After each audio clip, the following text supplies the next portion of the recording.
Mais elle vint se prosterner devant lui en disant, « Seigneur, secours-moi. » Il répondit, « Il n'est pas bien de prendre le pain des enfants et de le jeter aux petits chiens. » Ce n'est pas une réponse que j'aurais aimé entendre à la place de la femme. Autrement dit, je ne suis pas venu pour toi, puis bon, les petits chiens, c'était tous les étrangers qui les appelaient comme ça. Alors, c'était un peu péjoratif. Et la réponse de la dame, « Oui, Seigneur, dit-elle, mais les petits chiens mangent les miettes qui tombent de la table de leur maître. » Alors, les bénédictions que tu donnes à Israël, on peut-il en avoir un petit peu, nous aussi? Elle a bien répondu, hein? À l'heure même, à ce moment-là, sa fille fut guérie. Alors, la persistance de cette dame-là, elle a argumenté avec Jésus. Jésus a mis à l'épreuve sa foi et sa patience. Est-ce que tu vas te laisser décourager par les apôtres qui disent « Va-t'en de là, t'es fatigante. Es-tu fatigante, celle-là?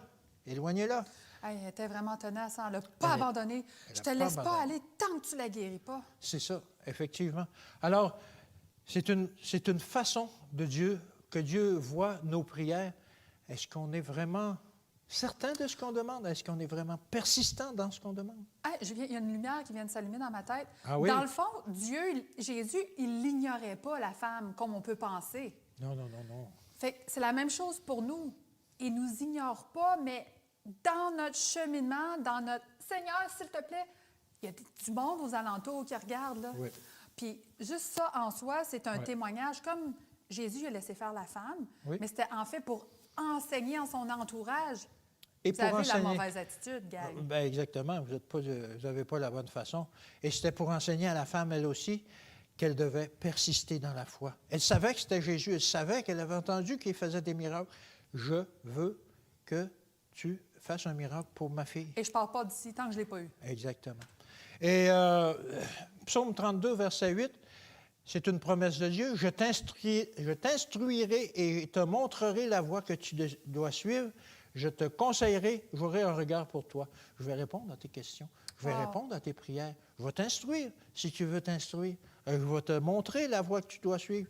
Dieu est là, il nous dit qu'il va répondre. C'est une belle promesse. Bien oui, c'est une belle promesse. Et Psaume 119, verset 5. Parfois, on dit, mais je n'ai pas de réponse de Dieu.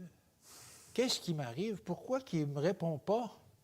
Bien, Psaume 119, verset 105 dit, ta parole, la Bible, est une lampe à mes pieds, une lumière sur mon sentier. Il éclaire. Mets ton nez dans la Bible, peut-être que la réponse est là. C'est pas parce qu'il est silencieux qu'il est absent. C'est pas parce qu'il est silencieux qu'il est absent, mais ta réponse, elle est déjà là. Est-ce que tu as une relation avec moi assez forte pour aller la lire et la comprendre? Alors, c'est ce que Dieu dit. Il ne veut pas, dans le fond, qu'on fasse « Oui, allô, tu pourrais-tu me donner ça? » Non, et ça demande un effort de notre part.